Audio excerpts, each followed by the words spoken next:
अस्सलाम वालेकुम नाज़रीन, आप देख रहे हैं राब्ता टीवी और मैं हूं मोहम्मद सलाहुद्दीन और मंजूर शेख साहब हमारे साथ हैं। मंजूर साहब, क्या हाल है? हाल तो वैसे ठीक है, लेकिन बीमारी हो सारी को बीमारी हो गई है। हाँ बिजली के बिलों में आपने देखा, कल भी हमने बात की थी हाँ कि पूरा पाकिस्तान जो है वो रोडों पे निकला हुआ है। हाँ और जिस वक्त से हमारा प्रोग्राम जा रहा होगा उस वक्त तक शायद इमरान खान साहब जो हैं उनके सिलसिले में जो फैसला आना है, जो कल महफूज किया था अदालत ने, वो कोई आ चुका होगा। और कभी इम्कान है कि जो फैसला है वो इमरान खान के हक़ में आए, इस तरह के सज़ा की जो मौतनी है वो होगी। और उसके बाद सुप्रीम कोर्ट तैयार है, सुप्रीम कोर्ट से तैयार है अपने लीडर को बचाने के लिए। हाँ, लेकिन बिजली का जो मसला है उसके अंदर दो तीन डेवलपमेंट्स हुई हैं। एक तो हुकूमत अपने तौर पे इजलास कर रही है, लेकिन सेनेट के अंदर भी एक कायमा कमेटी के अंदर इजलास हुआ और वहाँ पे ये सब मौजूद थे, वजारत बिजली वगैरह, और उन्होंने कहा भाई हमारे पास कोई वो नहीं है, कोई रास्ता नहीं है कि हम बिजली की कीमतें कम कर सकें। सही बात है। और उन्होंने कहा कि हाँ, हम ये कर सकते हैं कि भाई आप जो प्राइम मिनिस्टर के यहाँ इजलास हुआ उसके अंदर ये तजावीज़ आई हैं कि भाई हम ये कर सकते हैं कि किस्तें कर दें, या ये कि हम इसको सर्दियों के अंदर एडजस्ट करें। लेकिन अभी बिजली सस्ती होने की वो सूरत हाल नहीं किस्तों है। में पैसे तो नहीं बढ़ जाते ना, पैसे तो नहीं, वो कम मिसाल के होते। तौर पे मुझे कहे कि यार आप इसमें किस्तें कर दें तो किस्तें तो होंगी, लेकिन सवाल ये है कि जो पीछे से मैं बिजली खर्च कर रहा हूँ मिनिमम ही खर्च कर रहा हूँ, तो मेरे ऊपर बोझ तो उतना ही आ रहा है ना। साल के तौर पे अगर आप 50,000 का बिल आया है तो आपकी अगर किस्त हो गई तो अगले महीने भी तो बिल आएगा आपका। वही बात है, वो कितनी किस्तें करें, वो होता ही रहेगा, आप कर्जे में डूबते रहेंगे। तो ये प्रैक्टिकल प्लान नहीं है। और मैं कल भी हम लोग बात कर रहे थे, देखिए हमने अपने साथ बड़ा हशर किया हुआ, कोई एक सेक्शन एक तबका नहीं है, लेकिन एक बात बहुत क्लियर है, वो ये कि ख़ास तौर पे इस पाकिस्तान के जो मिडिल क्लासेस है ना, जो बड़े सेंसिटिव होते हैं और इमरान खान के पीछे भी नज़र आते हैं, दूसरे पार्टियों के पीछे भी नज़र आते हैं, यंगर जनरेशन हैं। हमारा बड़ा मसला ये है कि हम चीज़ों को सही तरीके से उसका तज्जिया नहीं करते। ये ज़हन में रख लेनी चाहिए बात है कि भाई ये जो मुल्क है ना वो एलीट कैप्चर है। आप अंदाज़ा करें ना कौन सा सेक्शन है इस मुल्क का जो बिजली के जो है इतने भारी बिल जो है वो बर्दाश्त कर नहीं कर सकते। तो मुमकिन ही नहीं है। मतलब मैं जो अभी यहाँ पे जो हमारे दोस्त डिफेंस वगैरह में रहते हैं वो परेशान हैं, कराची के जो डिफेंस। अच्छा, लेकिन ये अशराफिया अपने लिए कवानीन बनाती है, अपने लिए सारा कुछ करती है, इसका आवाम से कोई लेना देना नहीं। इस बार जो आवाम निकली है उसके अंदर कोई पॉलिटिकल पार्टी बज़ाहिर पीछे नज़र नहीं आई।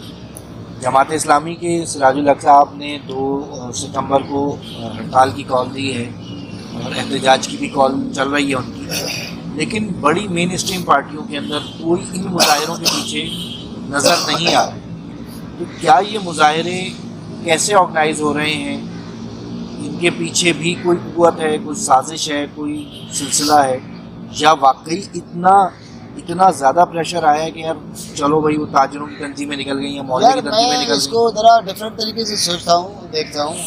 इसके मेरे जहन में जो है ना वो सलाउद्दीन दो जो है ना वो मुझे सिनेरियोज नज़र आ रहे हैं जी।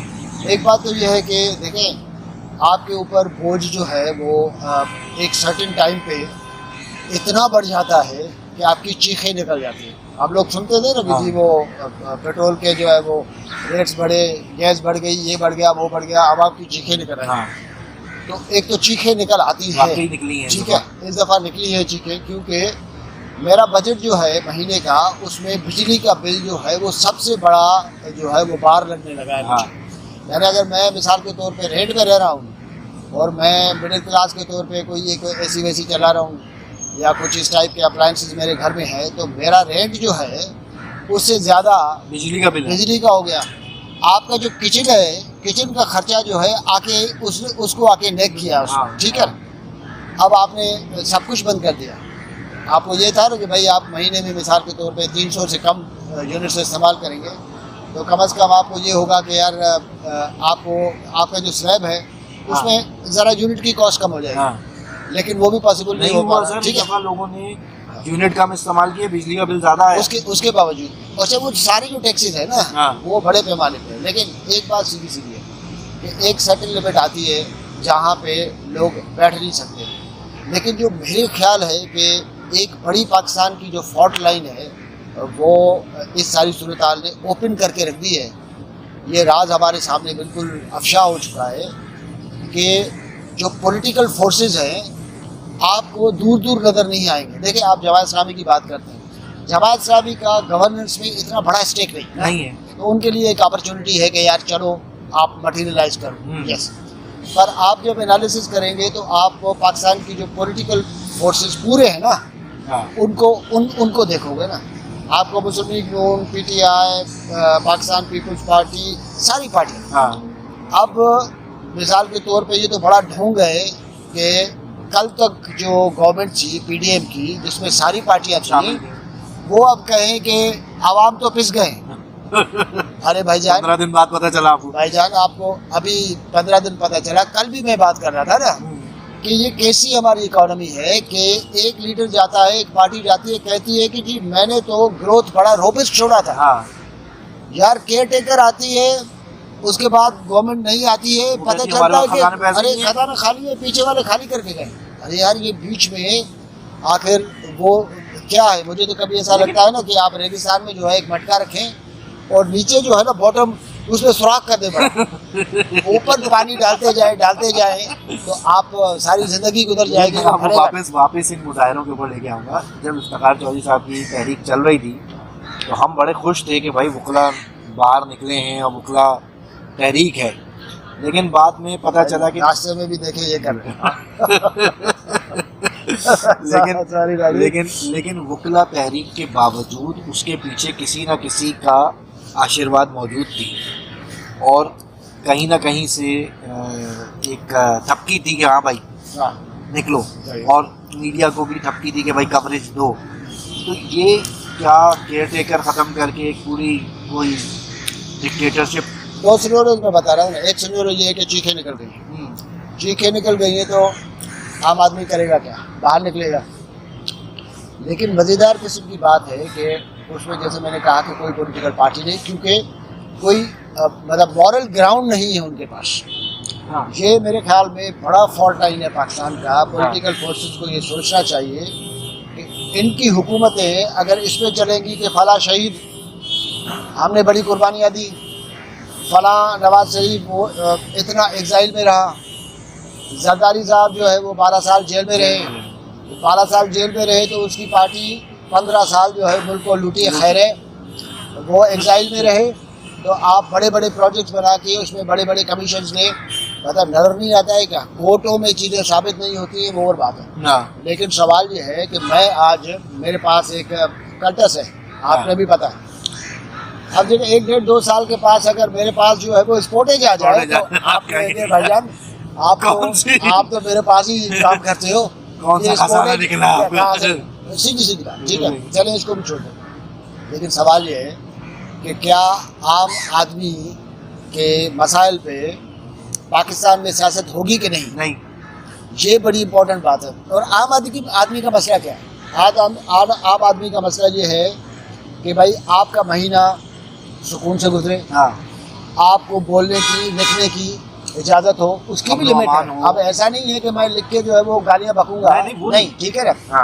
लेकिन अमन अमान है, बच्चों की तालीम, सेहत, यही चाहिए ना आपको। अब ये करने के लिए आपको फिर बहुत कुछ करना पड़ता है, ठीक है ना। और क्या करना पड़ता है? आपको अपनी जेब जो है ना उसको कट करना पड़ता है।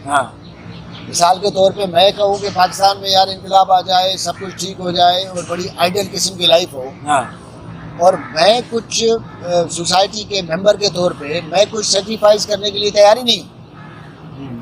यार मुझे नहीं सेक्रीफाइस करना चाहिए। मिसाल के तौर पे मुझे कम से कम जो है वो ट्रैफिक सिग्नल तो नहीं तोड़ना चाहिए ना यार। देखें, मतलब ये है कि एक कल्चर बन जाता है ना, आपके मुल्क का कल्चर ये बन गया है। अब इस कल्चर को इमरान खान अंदर बैठे हैं ना, ठीक है ना, तो बड़े लीडर हैं जी, निकलेंगे तो पाकिस्तान में ये कर देंगे। तो वो पूछना चाहिए कि उनसे कि यार वो जो खटक साहब कह रहे हैं, खटक साहब जो कह रहे थे वो बड़े फिरौन है भाई, फिरौन है। समझे। हाँ। अब हमें जो है वो लीडर भी माशाल्लाह ऐसे मिलते हैं कि आप देख सकते हैं। हाँ। एक बात तो सिर्फ ये है कि दूसरी बात को एक सिनेरियो ये है कि चीखें निकल गई। दूसरा सिनेरियो हमें साजिशें जो है ना तलाश करने की आदत सी भी पड़ गई, क्योंकि इस मुल्क में साजिशें बहुत होती हैं। तो उसमें फ़िलहाल कोई मुझे ऐसा इंडिकेटर नज़र नहीं आ रहा, और डिग करने की ज़रूरत है, मुमकिन है कि कल नज़र आ जाए कि जिसमें ये पता चले कि यार फला लोगों ने इंसाइट किया, ठीक है ना। तो अगर आपको नज़र आ रहा है तो आप मुझे नहीं हमें तो अभी हमारी नजरें आपसे कमजोर है, मैं ढूंढ नहीं पाया हूँ। लेकिन ये प्योरली एक चीज़ मैं आपको बताऊं कि मुस्लिम लीग नून ने अभी एक सर्वे करवाया पंजाब के अंदर, और पंजाब में सिवाय एहसन इकबाल की सीट की तो सारी सीटें हार। और अब आप इस सारी सूरत हाल के अंदर ये देखें कि इमरान खान साहब जेल में चले गए, मजलूम हो गए, और उनकी पार्टी भी ख़त्म हो गई, लेकिन उसके बावजूद उनकी पॉपुलैरिटी में बेतहाशा इजाफा हो गया। और आज जो फ़ैसला आना है, और शायद जब तक हम हमारे व्यूअर्स तक ये वीडियो पहुंचेगी फ़ैसला आ चुका होगा इस्लामाबाद हाई कोर्ट का, ज़्यादा उम्मीद तो यही है कि वो सज़ा मुअत्तल हो जाएगी। अच्छा, इसमें भी थोड़ी सी ये क्लियरिटी की ज़रूरत है कि सज़ा मुअत्तल होना और केस का झूठा साबित होना दो अलग अलग बातें हैं। वो इस बात के ऊपर अभी तक इमरान खान के वकला नहीं है कि भाई ये केस गलत है या ये केस झूठा है या उन्होंने तोशाखाना के अंदर वो नहीं किया, तो सज़ा मुअत्तल हो जाएगी, उम्मीद ये लग रही है। लेकिन अगर नहीं होती, और अगर होती है, पीटीआई क्या बयानियाँ बनाएगी और किस तरीके से आने वाले दिनों में अदालतों को प्रेशर में लेगी। पीटीआई की बात कर रहे हैं, देखें एक मुझे बात बताएं, क्या कभी जुल्फ़िकार अली भुट्टो, क्या कभी बेनज़ीर भुट्टो, क्या कभी नवाज शरीफ पॉपुलर लीडर नहीं थे? जी, नवाज शरीफ अभी भी पॉपुलर लीडर है, और नवाज शरीफ अगर मिसाल के तौर पे एक आइडियल सिचुएशन में पाकिस्तान के 100 सीटों पे खड़ा हो तो यार 90 सीटें तो जीतेगा ना। बिल्कुल सही, ठीक है। लेकिन इट डजंट मीन दैट ये गारंटी नहीं है कि नवाज शरीफ की पार्टी जो है इलेक्शन जीत जाएगी। उसकी वजह मैं आपको बताऊँ, नवाज शरीफ अपनी 1-2 सीटों पे खड़ा होगा, इब्तदाई तौर पे जीत लेगा, लेकिन बाकी जो पाकिस्तान की 350 आसपास की जो सीटें हैं उस पर तो मुस्लिम लीग नून वाले खड़े होंगे ना यार, ठीक है, सही है। और मैन स्ट्रीम लीडर जाता कहाँ है? वो जाता यहाँ पे जहाँ पे कहते हैं यार वो फला सीट जो है ना वो थोड़ी सी कमजोर है, आगे लीडर कहता है कि सर 50-50 है, आगे सर वो आए तो 5-10 हज़ार जो है ना नॉर्मली कहा जाता है कि लीडर के जो है वो आने से ज़रा फर्क पड़ जाता है। लेकिन इमरान खान इस वक्त भले पाकिस्तान का सबसे ज़्यादा पॉपुलर लीडर हो, एक तो सर्वे की सेहत की बात भी है, मैं उसको भी चैलेंज नहीं कर रहा, लेकिन सवाल ये है कि पीटीआई जो है वो उसके जो बड़े मजबूत किस्म के सेक्शंस थे वो तो अलग हो गए या कर दिए गए, ठीक है, दोनों बात। अब इशू ये है कि इमरान खान जो है फिर भी लोगों को टिकट देगा। ये तो है आइडियल वाली सिचुएशन कि कहीं केसेस ख़त्म हो जाए और इमरान खान जो है वो उसको मौका दिया जाए कि जी, हाँ, अगर इमरान खान को भाई मौका ही देना था तो फिर अंदर तो ये सारा ड्रामा करने की क्या ज़रूरत थी, ठीक है ना। तो इसलिए मैं कह रहा था कि कल भी जो बात हो रही थी ना कि पाकिस्तान का एनालिसिस जो है वो पाकिस्तान के डेटा पे होना चाहिए। पाकिस्तान का डेटा ये है कि पाकिस्तान में पॉलिटिक्स, अब इकोनॉमिक्स, एवरीथिंग जो है इज कंट्रोल्ड बाय एस्टेब्लिशमेंट। अब वो देखेंगे कि सिनेरियो कौन सा क्रिएट करना है। अब वो जब चाहेंगे कि जी इमरान खान अंदर हो, इसकी पार्टी को आप दे दें 30, 35, 40 सीटें, उसको ये दे दें, उसको ये दे, तो फिर सारा माहौल जो है ना वो बनना पड़ता है। पाकिस्तान में फेयर एंड फ्री इलेक्शन जो है एक दफ़ा हुए हैं, पाकिस्तान टूट गया। आप क्या चाह रहे हैं यार? नहीं, लेकिन आप क्या देख रहे हैं कि ये फैसला अगर इमरान खान के हक़ में आ जाता है तब भी इमरान खान के बाहर आने के, जेल से बाहर आने के चांसेस कितने हैं? और दूसरा, क्या अगर इमरान खान के देखें जो भी फॉलोअर्स हैं, जो भी तंजीम तो नहीं, इस तरह खाने की बड़ी आदत है। नहीं आप खाएं, बिल्कुल खाएं। और लेकिन जो इमरान खान के देखें, इमरान खान की तंजीम तो कभी भी नहीं रही ना, इलेक्टेबल के ऊपर ही जीते हैं। लेकिन जो उनके फॉलोअर्स हैं ना, वो आप देखें हर रोज़ ट्रेंड बना देते हैं ट्विटर पर। कोई तंजीम नहीं है, कोई वो पार्टी नहीं है, ट्रेंड बनता है फिर भी। भाई मेरे टेक्नोलॉजी इतनी वो हो गई है कि अगर आपके पास रिसोर्सेज हो, सलाउद्दीन साहब आप लगाएं, आप जो है वो ट्रेंड क्या पता नहीं क्या क्या करेंगे, पहली बात है। लेकिन उसकी फॉलोइंग तो है ना, उससे इनकार किससे किया। तो मैं वही आपसे कह रहा हूँ कि जब वो फॉलोइंग है और वो एक केस से बरी हो जाता है फिर भी जेल से बाहर नहीं आ जाता, तो वो क्या प्रेशर बनाएंगे, क्या बयानियाँ बनाएंगे कि यार देखो हमारा लीडर जो है ना वो रिहा कर दिया अदालत ने लेकिन बाहर नहीं आ रहा। पीटीआई जो है वो बड़ी कोई तहरीक चला नहीं सकती। 9 मई के वाक़े के बाद मैं आपको बताऊं, कोई चीज़ भी हो सकती है ना, यानी रिएक्शन के हवाले से। तो आप पॉलिटिकल तहरीक की तो बात भूल जाएं। जिन लोगों ने अपनी इनकलाबियत और सारा सब कुछ दिखा दिया कि पाकिस्तान में तब्दीली लानी है जी, उन्होंने बड़े हमले किए, उसका नतीजा क्या निकला आप अंदाज़ा करें कि जो इंतहाई इमरान खान के करीबी लोग थे वो कहते थे यार ये क्या कर दिया है। हाँ बिल्कुल सही, ठीक है, बिल्कुल सही। तो आप अभी ये रिस्क ले नहीं सकते, उनकी पार्टी सही सेहत में है नहीं, मैं कोई तहरीक नहीं देख रहा हूँ। इमरान खान जो है कंट्रोल अंदाज में जो है वो मूव करेगा, उसको इजाज़त इतनी दी जाएगी, कम से कम ये टर्म जो है वो मैं नहीं देखता कि उसके हक़ में है। अब पाकिस्तान में ऐसा हो जाए कि अचानक रियलाइजेशन हो जाए, लेकिन सवाल ये है कि आप रियलाइजेशन शुरू कर दो, एक और बड़ा मसला आ जाएगा। वो तो फिर जब जेल से निकलेगा और आगे से 1, 2, 3 लाख लोग जो है उसके सामने नजर आएंगे, आप अंदाज़ा करें कि वो इमरान खान फिर क्या होगा। बिल्कुल सही बात, ये एक बड़ा मसला। मैं आपको कहता हूँ ना, हमारी सोसाइटी का डेटा बड़ा डिफरेंट है। मैं अपने आप को 30 बार खान समझता हूँ यार, और पाकिस्तान में जो है वो हर लैंग्वेज बोलने वाला अपने आप को मजलूम और दूसरे को जालिम समझता है।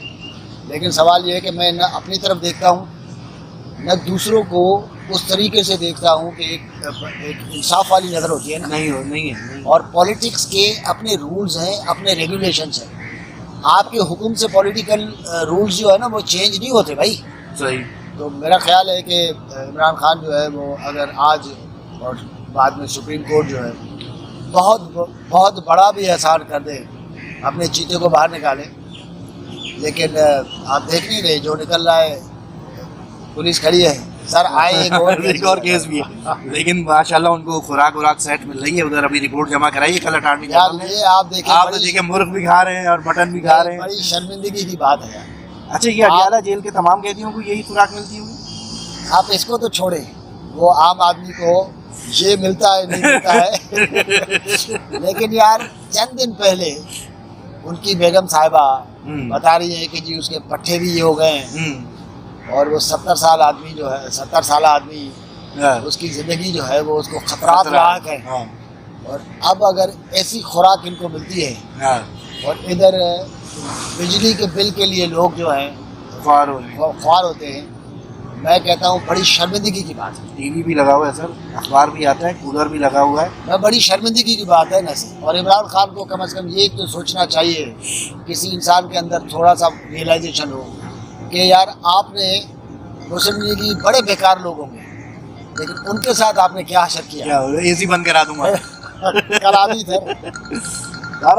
चलें नाजरीन, अब ये पाकिस्तान की सियासत का डाटा और पाकिस्तान की सियासत के अंदर उतार चढ़ाव ये ऐसा है कि जिसके ऊपर कोई भी तज्जिया करना बड़ा एक मुश्किल काम है। लेकिन बहरहाल ये कि आने वाले दिनों के अंदर 2-3 चीज़ें जो है वाज़ेह हैं। बिजली की कीमतें कम होती हुई नज़र नहीं आ रही। एक तरफ IMF का प्रेशर है, दूसरी तरफ आपके पास फर्नेस हॉल ख़रीदने के लिए पैसों का मसला है। इमरान खान साहब भी बज़ाहिर बाहर आते हुए दिखाई नहीं दे रहे, बिकॉज ये एक के बाद एक केस उनका मौजूद है। तो देखते हैं आगे चल के इस हफ्ते में और आगे क्या क्या डेवलपमेंट होती हैं। उम्मीद है कि हम आपको अपने तज्जियात देते रहेंगे। इजाज़त दीजिए, अल्लाह हाफ़िज़।